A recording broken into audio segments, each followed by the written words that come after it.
They're called long haulers, patients who have recovered from COVID-19 but still have those health issues that can linger for months, even a lifetime. As KCAL9's Stacey Butler shows you tonight, researchers now believe as many as 1 in 10 who get the disease could have serious effects for life.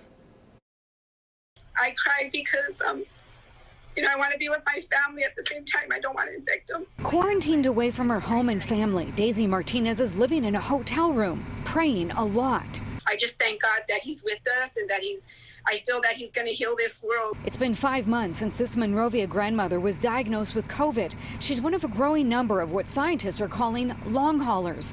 She survived the virus, but her nightmare is far from over.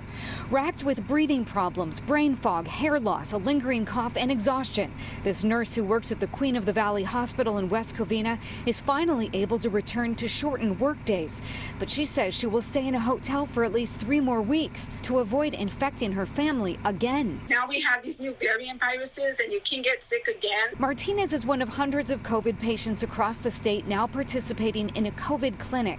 To find out just how many long-term effects like depression, forgetfulness, heart and lung clots are plaguing those who thought they survived the worst. I'm hoping that whatever they find out from my ailments, it can offer some insight into what this COVID is doing to people. A new study published in the Journal of Neurovirology found of 100 patients between age 35 and 56 recovering from the virus, none of whom had been hospitalized, 14 reported persistent cognitive symptoms that lasted at least 14 weeks, or what some call brain fog.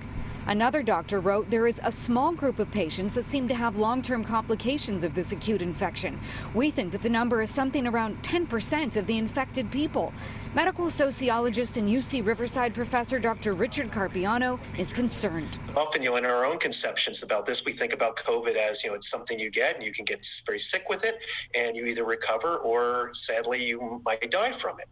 But the reality is that it's just not that simple. There's lots more of these lingering symptoms. A substantial number of people are experiencing them, and science is really just starting to get to an understanding of really what is going on with this. More than 3 million Californians have contracted COVID. If 10% are long haulers, that's 300,000 people, more than the population of Irvine. In Irvine, Stacey Butler, KCAL9 News.